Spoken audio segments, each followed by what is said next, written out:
Thompson, Farm to Table Chef. And today we're talking about natural insecticides for your food garden. So I have a few home remedies that I'm going to show you today. One is a spoons of chili pepper. I have chosen Cayenne. You're welcome to use fresh hot peppers if you like. I'm just going to place the Cayenne into the water and mix with my spoon.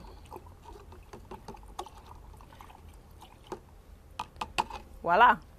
So the next one we're going to do is a quart of water with about 2 cloves of fresh garlic.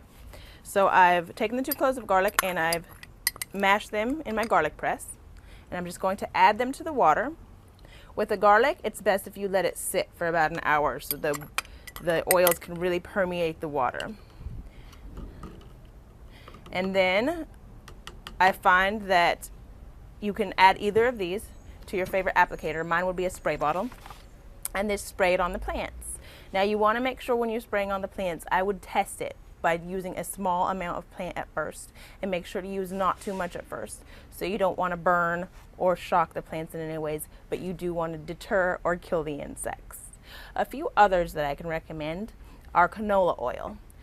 If you do 1 cup of canola oil to a gallon of water and put it in an applicator in the same way, or a watering can, and do it over your plants, that also works. Or you can go to your local farm and garden store and pick up an all-organic insecticide, which I like to use as well.